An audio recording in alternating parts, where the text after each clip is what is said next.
Good afternoon, everyone. Thank you all for being here. My name is Amy Ruell. I'm the Director of Social Services here at the Massachusetts Association for the Blind and Visually Impaired. And I am delighted that so many of you have been able to join us for this informative webinar. It is a personal privilege for me to introduce to you Andrew Leland. I had the good fortune of meeting Andrew several years ago when I was residing in Massachusetts and was the president of the National Federation of the Blind of Massachusetts. And almost at the outset of his writing his book, The Country of the Blind. And so it's a personal privilege for me to bring him to you. Andrew is a prolific writer, author, and producer. He's been published in The New Yorker, the New York Times Magazine, New York Review Daily, McSweeney Quarterly, San Francisco Chronicle, Bomb Magazine, and many others.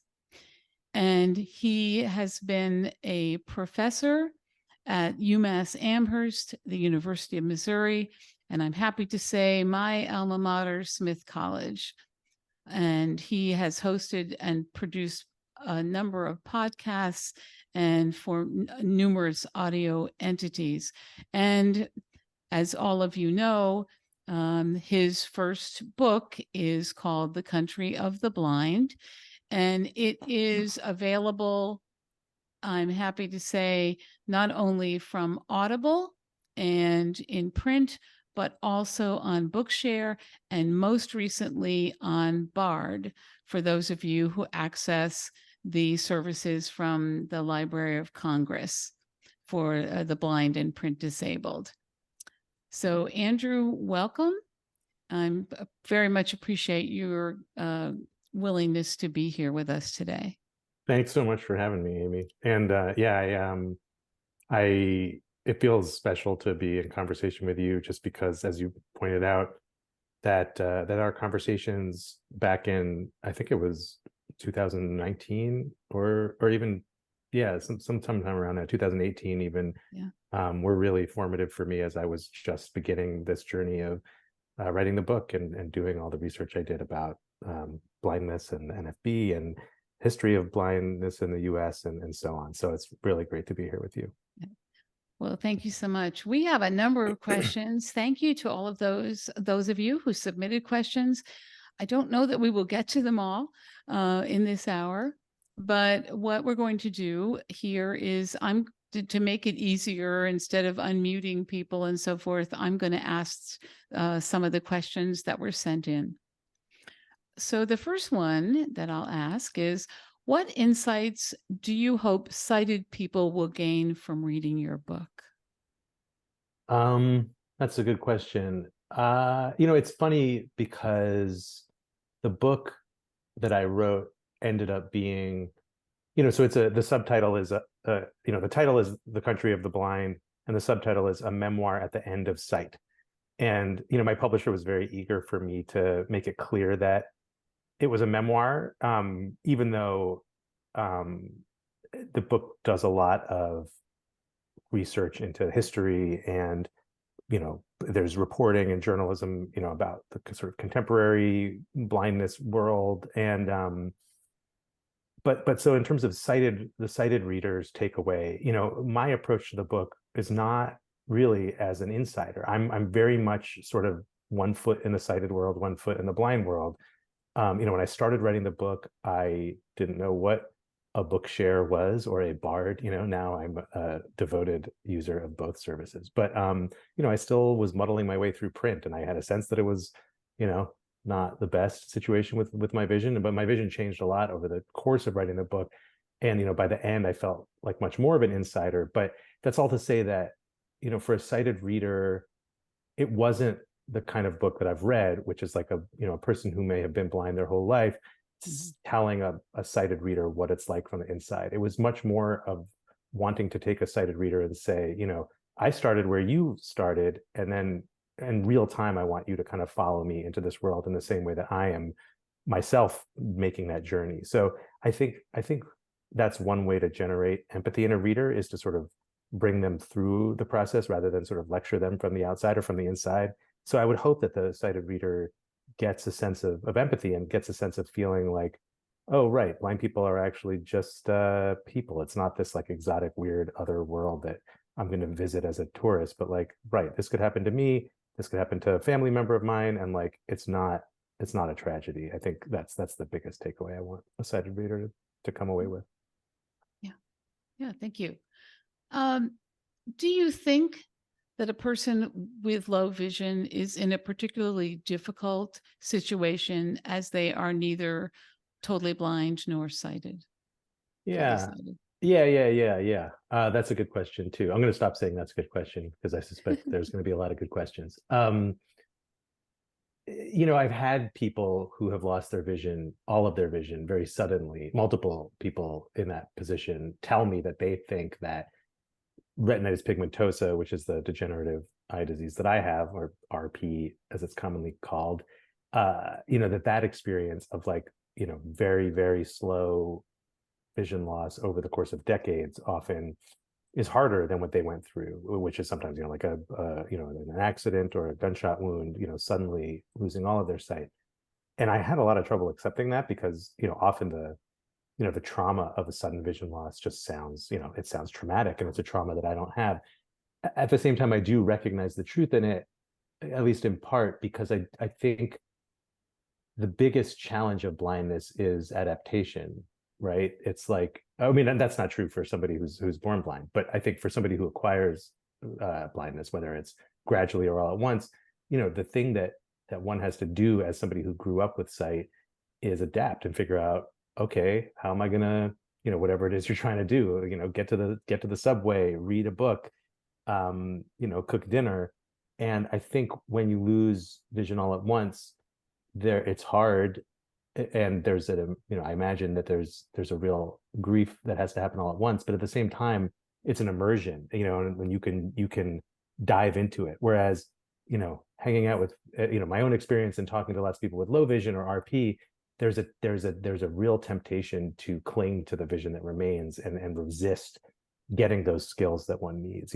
Brian Bashin, who until recently was the CEO of the Lighthouse in San Francisco, told me that RP is the most potent denial machine.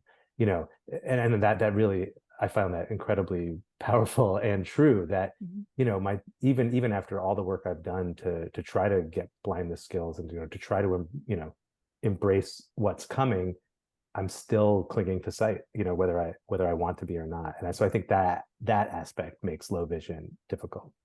Mm-hmm. Particularly when it's degenerative, and one has to continually you kind of get used to a certain cruising altitude, and then a couple months or years will tick by and it's like, oh wait, I have to figure this out all over again. Yeah. And do you think too that because the loss is gradual, it makes it easier to deny the situation? Absolutely. Yeah. I mean, and I think that's just human nature. Yeah. I think that's I think you could even make a cognitive case for like, how neuroplasticity works, is that you sort of, you want we crave stability, and what's the opposite of ambiguity, just like clarity or certainty. And so anything that we can do to sort of keep the status quo, I think, is preferable, just because it's so destabilizing to have to adjust and adapt and change. But for somebody with RP, it's sort of there's a real survival, it's absolutely existentially necessary to learn how to adapt continually. Agreed. The next question is a little different focus.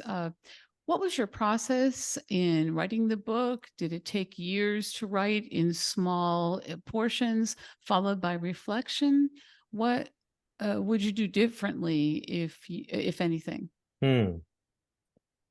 Um, I was very lucky in that I got a book deal. So I got an advance from my publisher. I wrote a book proposal that had, if you've seen the book, the second chapter is about my first visit to the NFB National Convention, which I went Yes. to in 2018. And that was the chapter that I wrote before I sold the book. And so I wrote that, and then an annotated table of contents that kind of mapped out like what I thought the book general shape would be.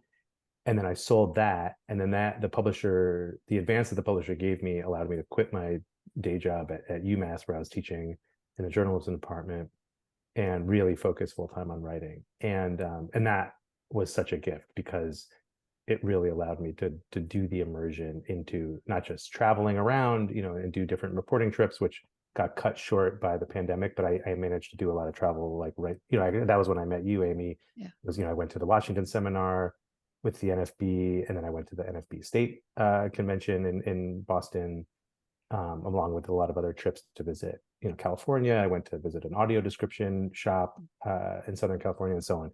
Anyway, so I did a lot of that travel and research, and then, obviously also like reading as much as I could, interviewing as many people as I could, so I would say there was like maybe 6 months of really concerted research and reporting right at the beginning. And then I had this outline of like 12 chapters roughly, and I just said, okay, I'm going to write one a month for the next year. And I did, and that's what I did. And as I was writing those, of course, I'm doing more research, and like I start to map out each chapter individually, and I'm like, oh, well, I guess if I'm going to do this, I have to talk to these people and read this book, and maybe visit this place. Although again, post 2020, there wasn't a lot of visiting happening in person. Uh, and then that process took a year, and then it was at least another year, if not more, of revision, where my editor said, nice try, this looks good, but we gotta take this piece and put it here, and maybe throw that away and rewrite that from the top, and a lot of really intensive revisions. But that's the general. Oh, and to the part of the question about what I would do differently, I don't know. I mean, writing a book, I think it's a little bit like, I mean, I have never built a house, but I think you sort of have to make the mistakes you make in order to figure out how to do it. And like, I was learning how to do it as I did it, with incredible guidance from friends who are editors and writers, and also my real editor. So I don't know that I would have done a lot differently, just because it was such an incredible learning experience. And there's sort of like this like volcanic event that, happened. And it's hard to say like the volcano should have exploded differently. Yeah, exactly. And another corollary question, do you think you'll be writing more books? I hope so. Yeah. I mean, this is a question that you won't be surprised, I'm thinking about right now. And it's tricky, because this book had such a advantage in that there's this like real dramatic hook, right? Like, I'm going blind, and people get excited about that and interested in that, and there's like a pathos to it that I don't deny. Like I said, I don't want the takeaway from the book to be like the tragic tale of one man's raging against the dying of the light, but I also totally am willing to capitalize on it if that gets readers through the door, and then surprise them with like, oh, what? He's not raging against the dying of the light? What's up with that? So all to say that like this book, I feel like there was a real built-in advantage as a writer to have that story. And so I'm starting to think like, what would it mean to write another book that doesn't have that same kind of like automatic well of sort of the personal memoir element that I can lean on. But I have done other writing, like short form stuff for magazines that, basically uses other people's stories as the kind of core. Because I do think that the kind of writing I want to do, there has to be people at the center of it. The kind of not like narrative nonfiction. I like telling stories about people. But a lot of the research I did for this book put me in touch with different disability communities, not just the hearing blind community, but like I did a story for the New Yorker last year about deafblind communication that put me in touch with a whole group of really brilliant, fascinating deafblind people that I loved writing that piece. And so I'm kind of looking right now at other stories like that. Like, I'm really interested in information and media and sort of access stuff around whether it's audio description or how a blind writer makes observations without using visual language necessarily, or and expanding the lens beyond that. So like thinking about deaf people and people with intellectual disabilities, autistic people people, and thinking about like similar questions about information access with other disabilities. That's like the general world I'm heading towards with another book project. Great. Look forward to that. The next question, I think, is something that it really addresses some of the needs of blind people. Mm. And it is, how do we bridge the social divide that exists within the blind community, where some people with privilege and financial means have the capacity that others lack to buy the tools of independence? Wow. That was something that I did learn about in writing the book. And, I think I went into the book pretty naive, thinking like, okay, like I'm a privileged, like economically privileged white, cis hetero guy, but now I'm becoming marginalized because I'm becoming disabled. And, very quickly, I realized that all of the divisions and inequalities that exist in the world and in the United States exist sort of in microcosm within the world of blindness. And, that includes like racial prejudice and, homophobia, but also economic inequality.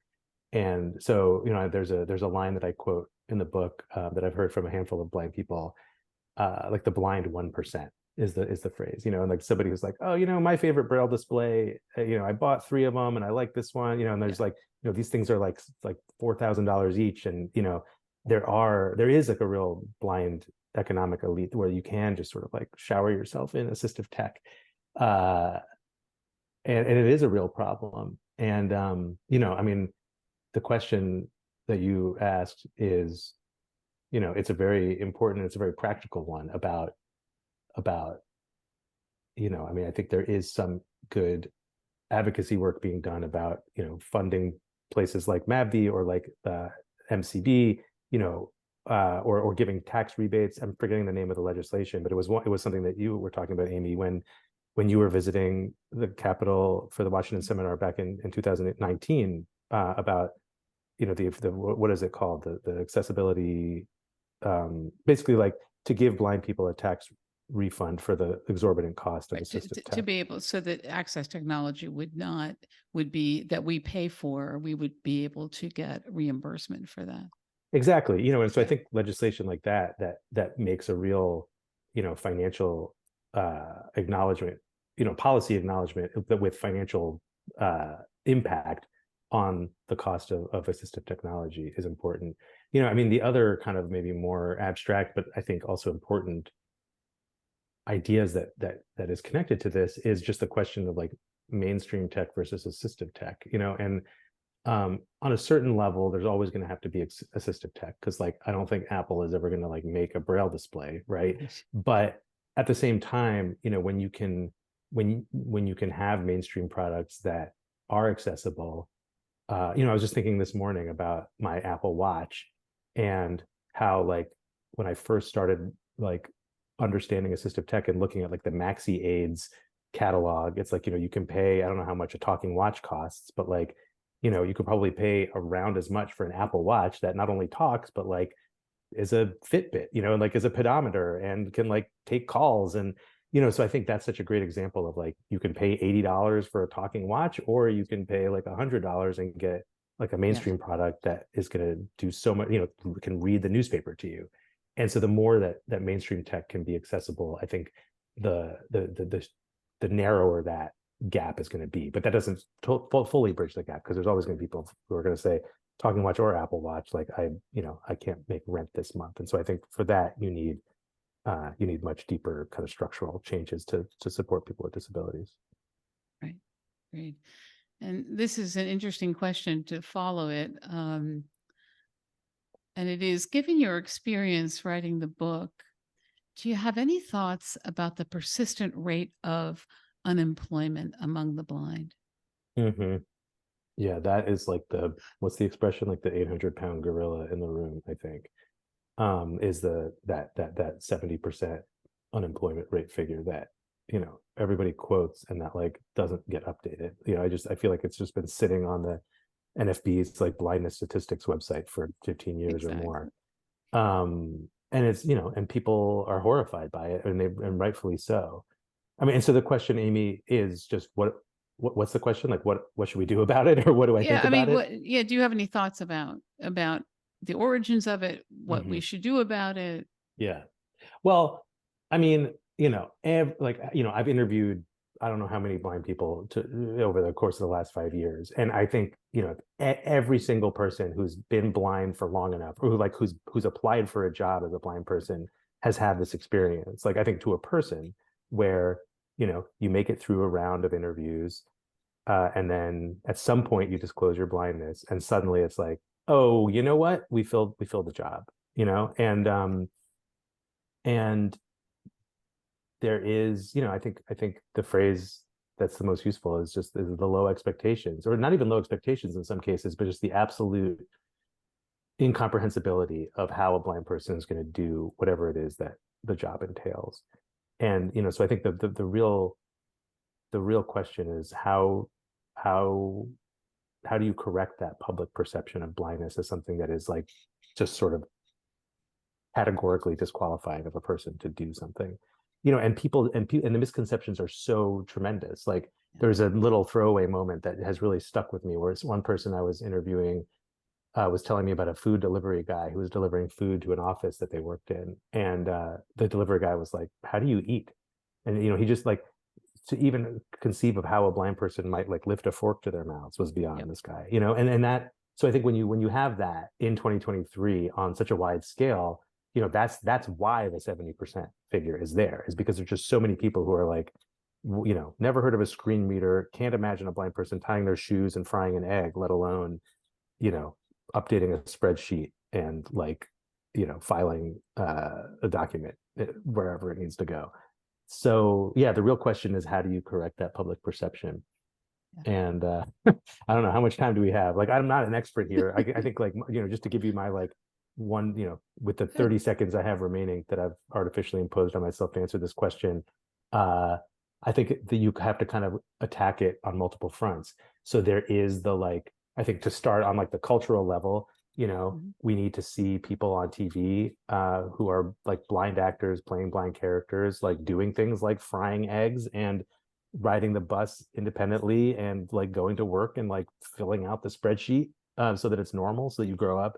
I think mainstreaming, not just in schools, but just sort of in society. So, Mhm. you know, it's a little bit of a catch-22. Like, how do you have a blind coworker if the person's not hiring the blind coworker? But the Right. more people see you out there, like, oh yeah, there was a blind guy in my class, and and it's tough because blindness is a low incidence disability. So there's not like that giant army that we can do to like put a blind person in every Chipotle assembly line. But I think the more that can happen, the more people will just say, oh yeah, you know what, I did see that blind guy like making burritos just like with the best of them on the Chipotle line. Like maybe it is possible for me to hire him at Subway.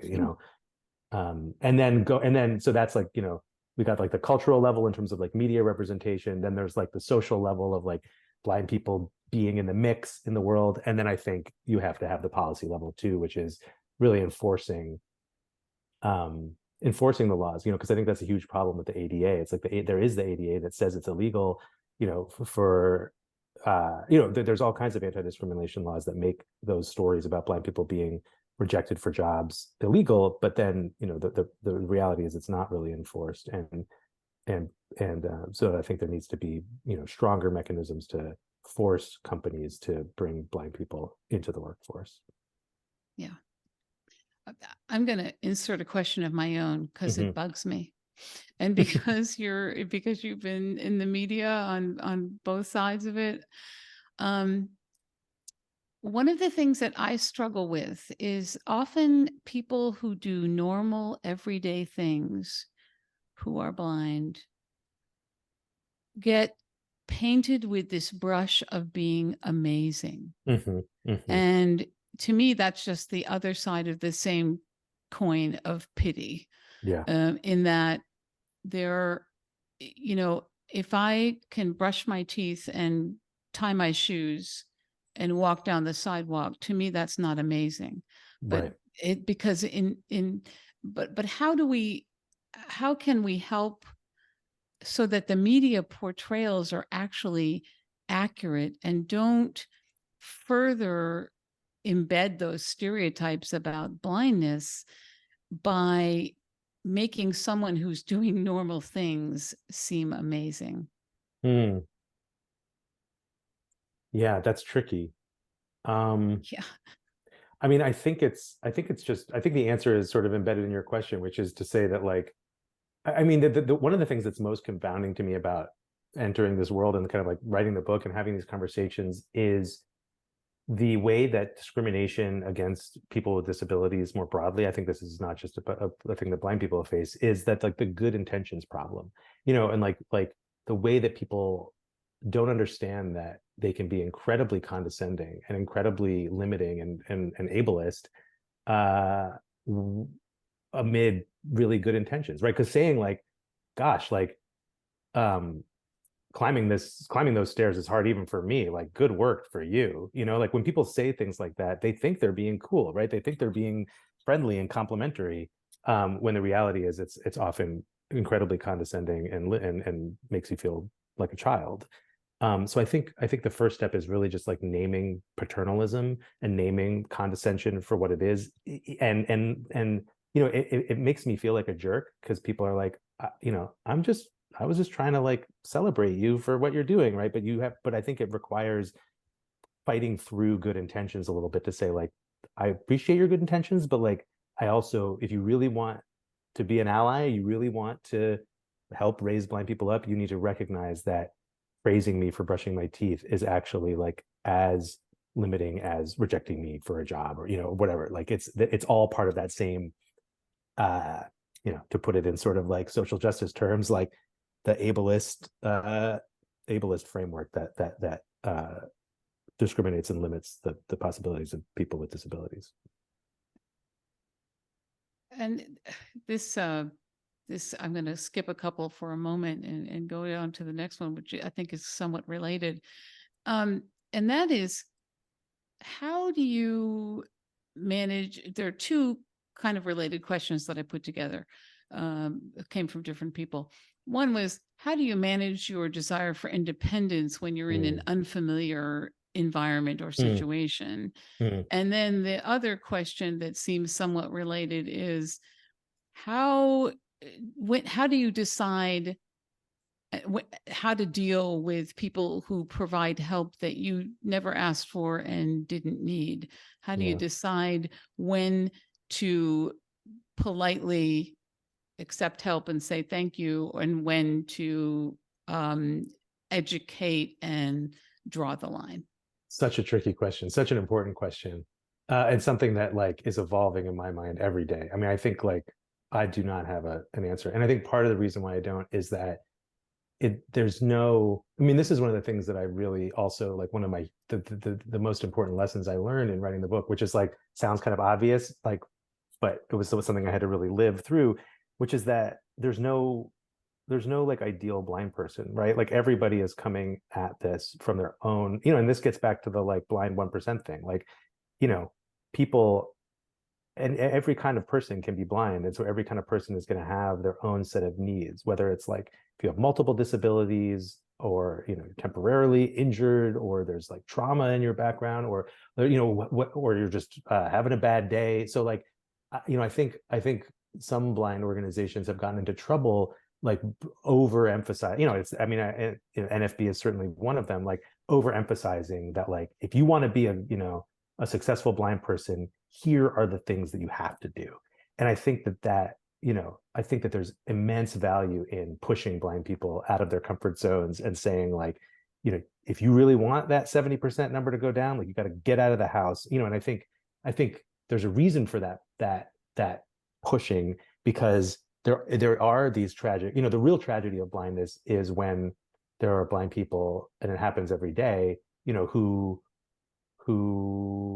are afraid of, who internalize the low expectations that society has for them, right? And they're just like, I don't know how I could do that job. Like, I'm blind. Like, I'm just going to stay in mom's basement. It's like the sort of like the phrase I've heard people use, right? Like the blind person who ends up, no shade to anybody who like is actually living in mom's basement, because mom's basement has a lot to recommend it. But, like the broader idea is like the person who's not willing to go out and, take a risk and, try to um, expand their horizons a bit, in spite of, after becoming blind.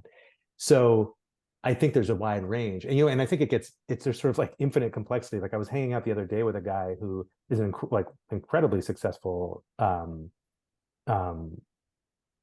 person in his field. Trying to like be careful not to say too many revealing details, but like incredibly successful, like has a really high paying job for a really long time. It's like kicking butt as a blind person. And when I hung out with him, I was struck by how comfortable he was getting help from sighted people. And it was very at odds with like hanging out with a lot of other like kind of like blind professionals I've been with, who are like very much into like, I'm just gonna like figure this out with my cane, and it threw me for a minute, but then I just realized it's like, this is part of the diversity of blindness, is different people's comfort levels with accepting help, and the need to be independent. And so for me, I think it's less about like, you know do you call an Uber versus figuring out the bus system, or like, did you grab, use sighted guide with the waiter to find your table versus like, thrashing it through with your cane.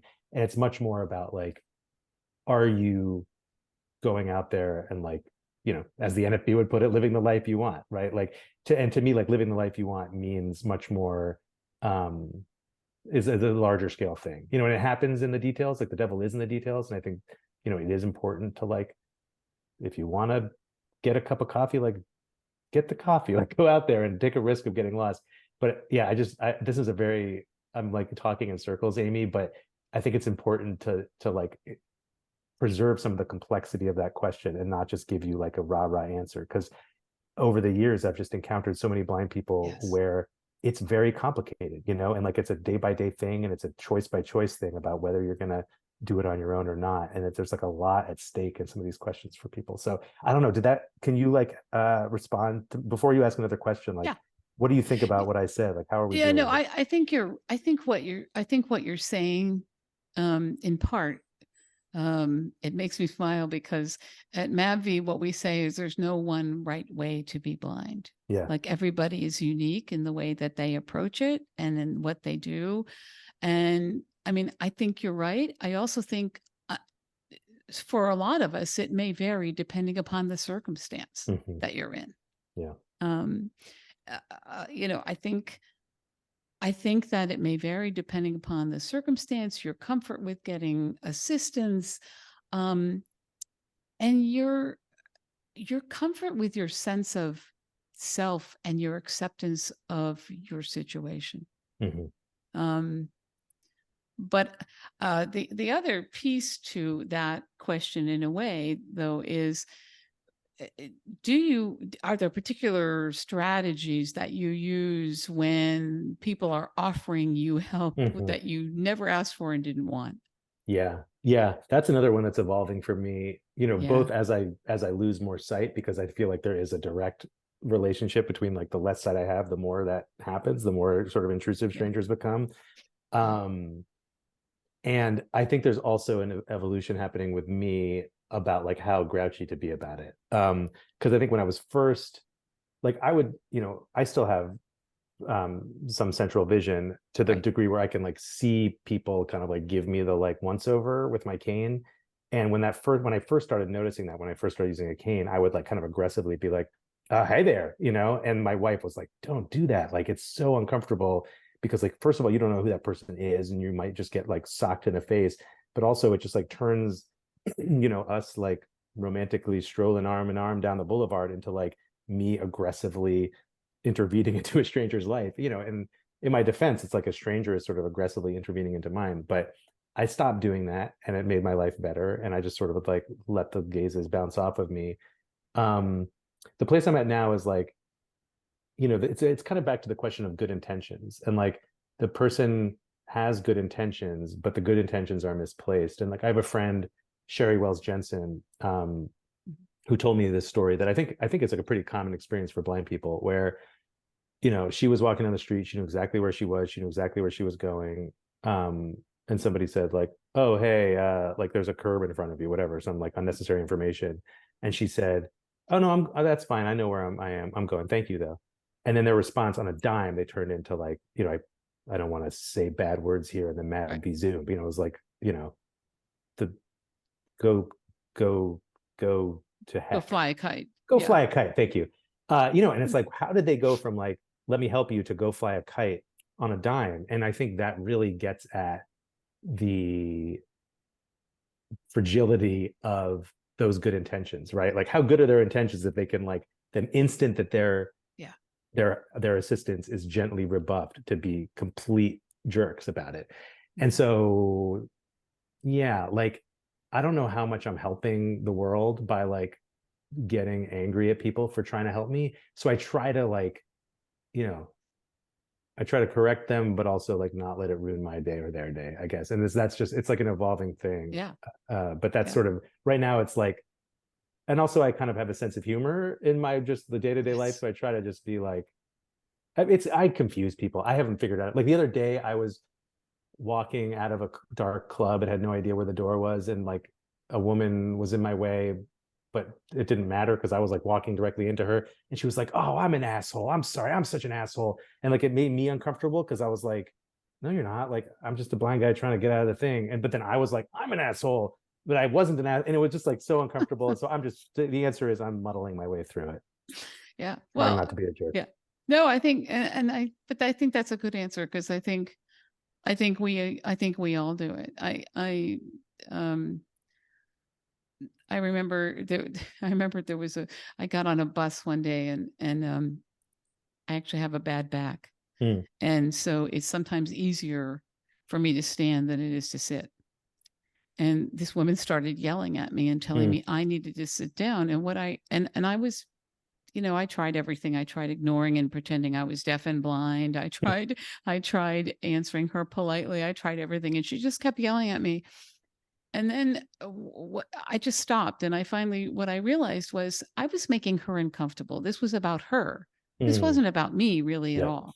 yeah, And yeah, it was just that those expressions, I think, of help when you don't want them or somebody, God forbid, grabbing you. yeah. I think it's because it's to allay their own discomfort. Yes. It doesn't excuse it, but I think it explains it in some way. Yeah.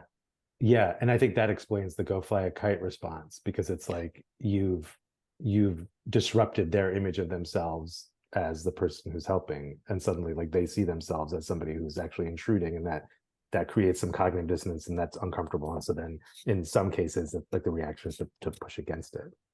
Yeah, exactly. Um, totally different tack.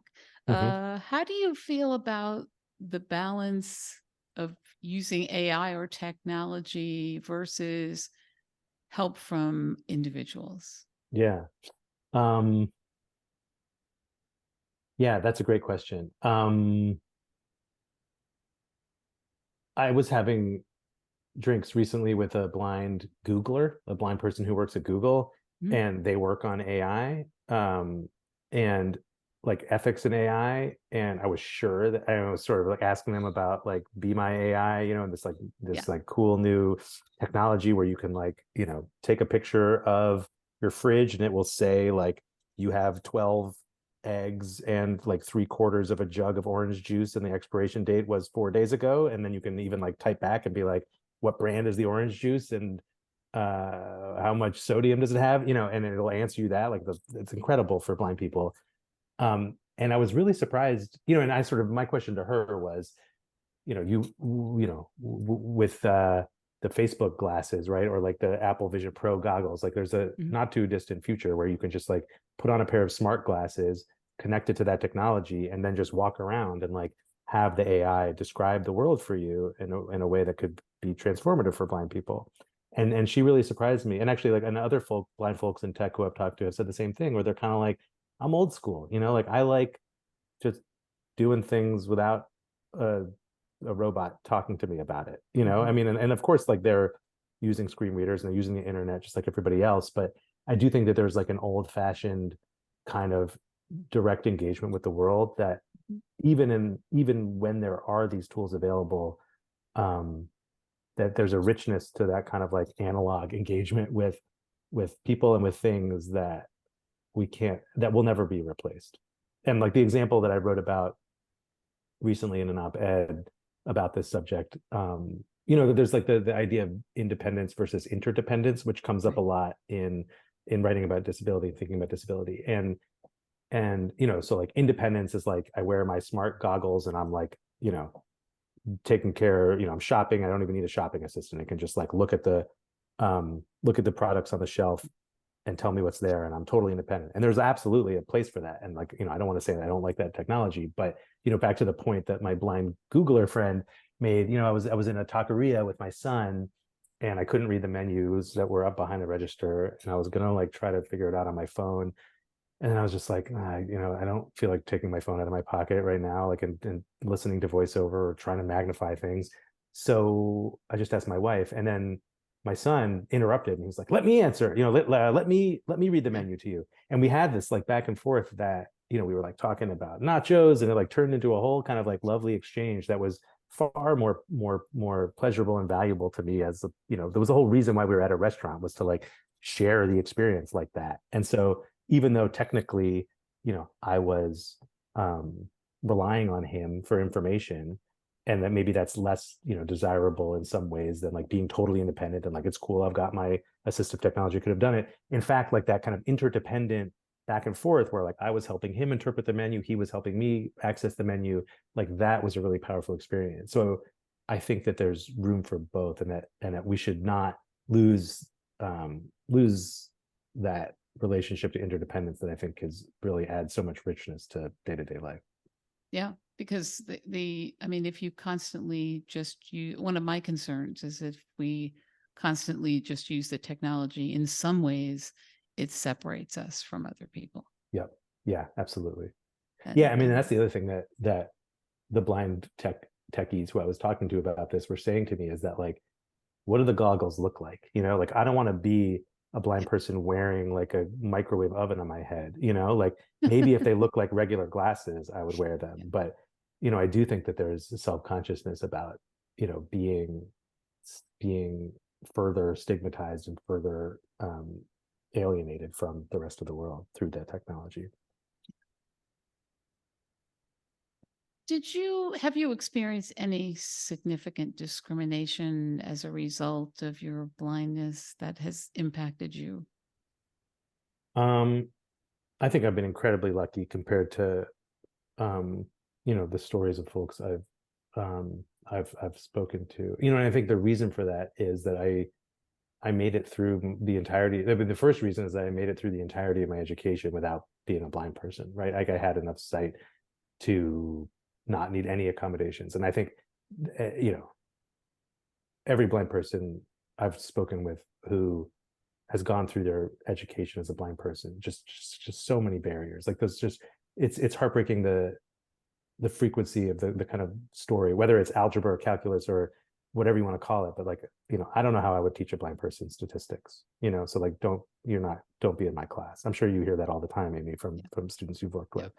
So I managed to escape that, and then the same thing with my career. Like I was able to really establish myself in my field before I ever owned a white cane. And so I have, I want to recognize like the tremendous privilege I've got. And so for me, and then like my entrance into blindness was really to like dive into it as a subject in a moment, I think, where culturally people are the more interested in like disability culture and disability issues than they've ever been in US society. So like I am just like, lucky upon lucky that in some ways blindness has been a real boon to my career as a writer, because I'm like using it as a subject, as opposed to, writers who, have had to hide it, let's say, or, to like, do their work in spite of it. For me, I feel like I'm put it at the center in a way that eventually I'm sure I'll get sick of. But for now, it's like, yeah, I'm blind, and like that's why you're going to hire me to write this story.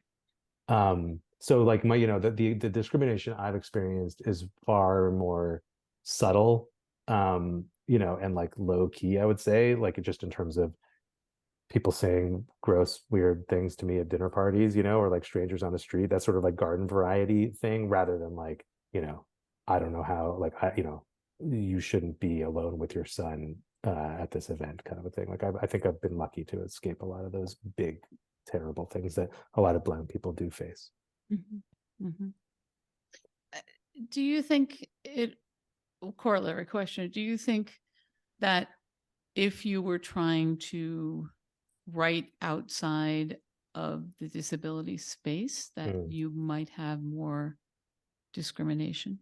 absolutely. Yeah, I do. And I've already encountered it. I've only written a handful of pieces, like sort of out as a blind person, so to speak. Yeah. And, it's a fact checker's job. All the kind of major national magazines have fact checkers where like you file the story and then they kick the tires on every kind of truth claim you're making.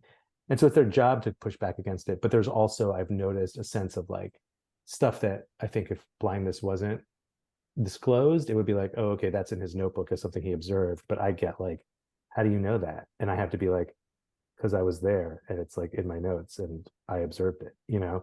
But that I feel like that would be turbocharged outside of the if I wasn't writing about blindness or disability. And that's something I'm sure is in my future. And I think is like the same thing with the kind of comments on the street or the kind of interventions on the street. Like the less vision I have and the more that I am using alternative techniques to do a lot of the writer's work, I think the more skepticism I'm going to encounter. But I'm ready for it. This is I've made my bed and I'm ready to sleep in it. Mhm. Um, oh, what's have surprised you most during this journey and exploration? Hmm.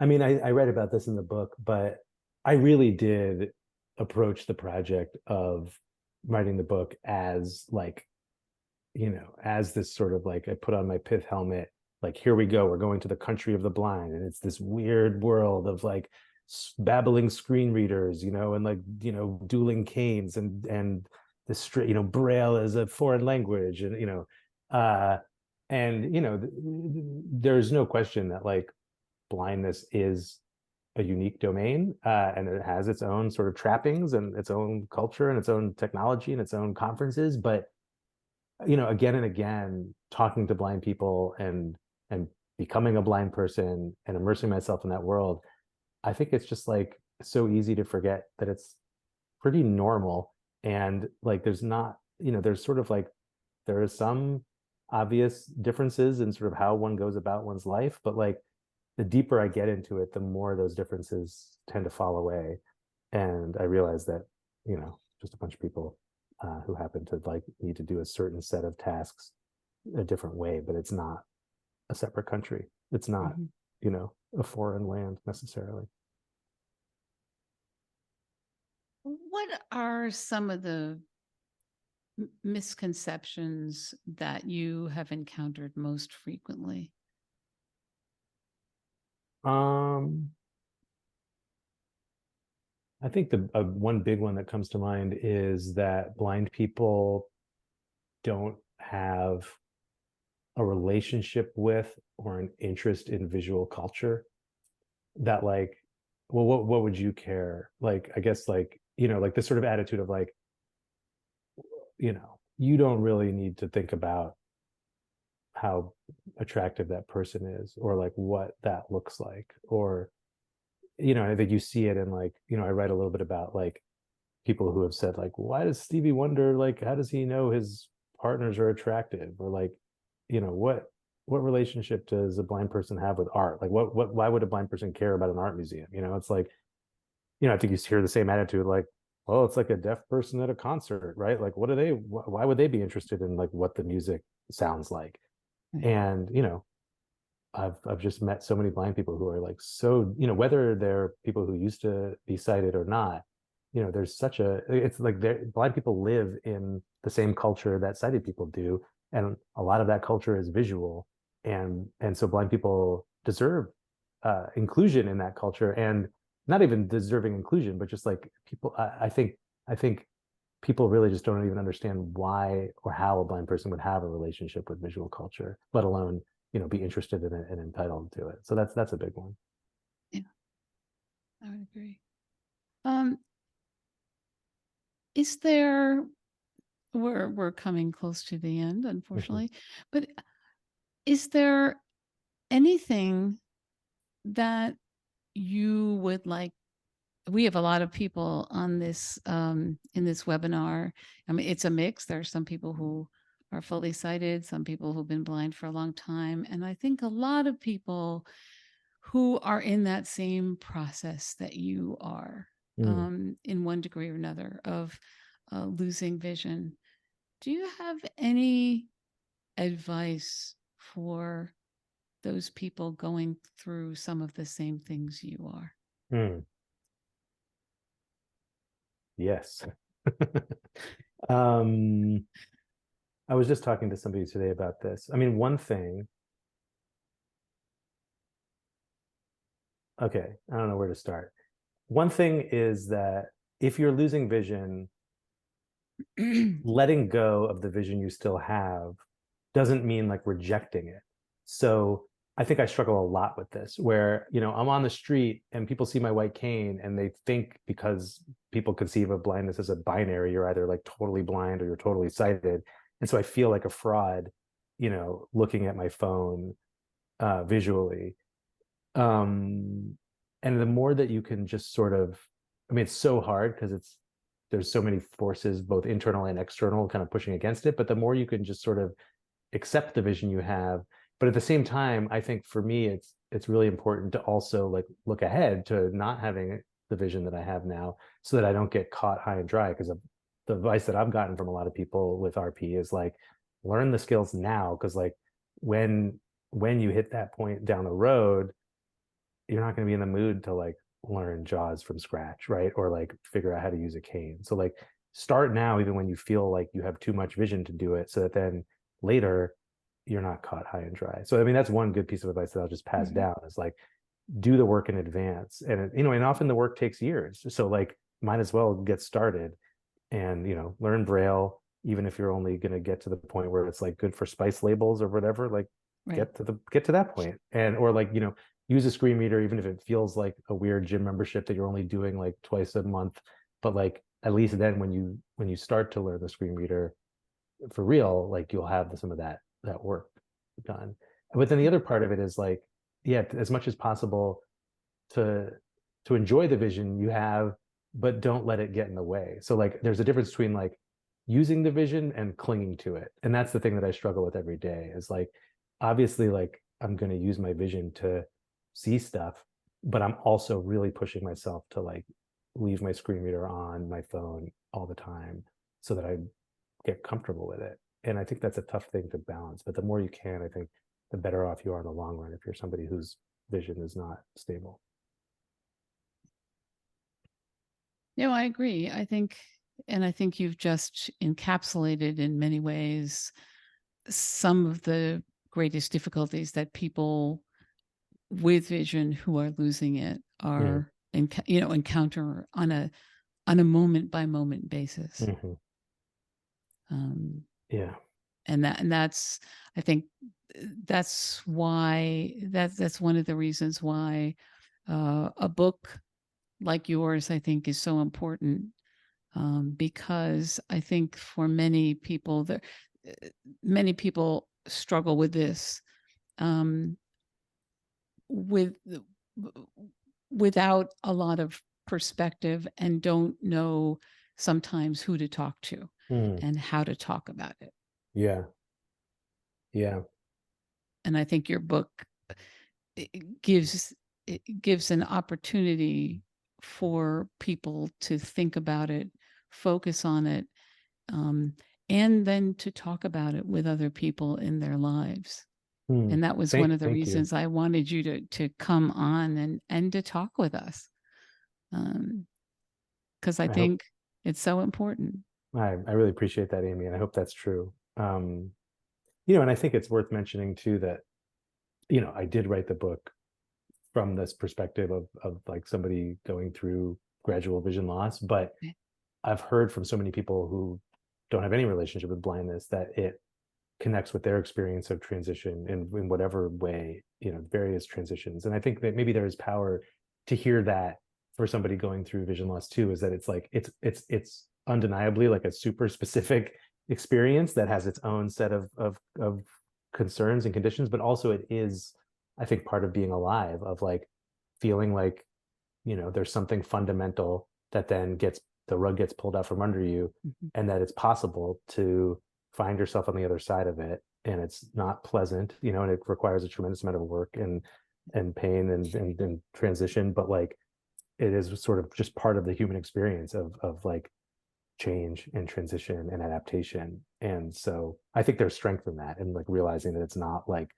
you've been cursed, but it's sort of just like what happens to us Right. as being human What beings happens to through us our for life. all of us in a variety of ways and Yes, for a variety of reasons. yes, And yes. I think what your book really demonstrates too is that the strengths that you bring to this as an individual are the same strengths that you use when you're making an adaptation Hmm. to a challenging situation. Absolutely. Thank you, So, Amy. well, thank you. I want to thank everyone again for attending. Andrew, we will look forward to more writing and more books from you. Please, on a personal level, please keep in touch. And Yes. I have to say, I bought the book on Audible because you read it. Mm, And I always find it most interesting when someone knows how to read well, to listen, because I think that adds an extra, um, an extra layer. So mm. thank you for doing that as well. Well, I'll just add that the one disadvantage to the audiobook is that the acknowledgments aren't in there, but your name is in there, Amy. And there's others at MABVI who have helped me a lot. So I just want to Oh, formally thank you and MABVI for all the help that you've given me over the last few years as well. well, thank you. Take care, and we'll hear from you again. Okay, looking forward to it. Thanks, everybody. Thanks, everybody.